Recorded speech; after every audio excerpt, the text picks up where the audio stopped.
పథకాల పేరు మార్పులతో దేశంలో కానీ రాష్ట్రంలో కానీ ఇప్పటివరకు ఎన్నో ప్రభుత్వాలు మారాయి.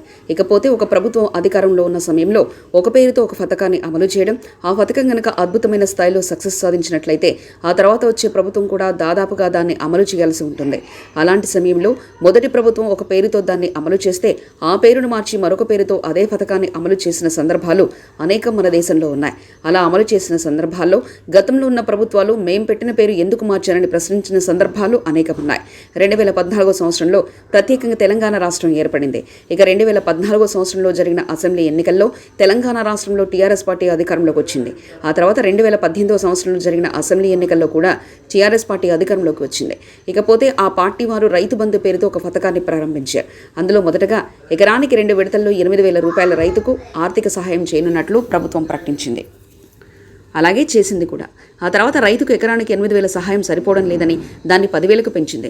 ఇలా కొనసాగిన ఈ పథకం అద్భుతమైన స్థాయిలో విజయం సాధించింది. ఇక 2023 సంవత్సరంలో జరిగిన అసెంబ్లీ ఎన్నికల్లో కాంగ్రెస్ పార్టీ అధికారంలోకి వచ్చింది.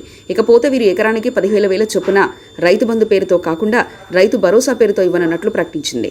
కానీ ఇప్పటివరకు కాంగ్రెస్ ప్రభుత్వం వచ్చాక రైతు భరోసా డబ్బులు ప్రజలకు రాలేదు. మరికొన్ని రోజుల్లో ఆ నిధులను విడుదల చేస్తామని ప్రభుత్వం చెప్తూ వస్తుంది. మరిన్ని కథనాల కోసం సబ్స్క్రైబ్ చేసుకోండి మీ అక్షర శిల్పం.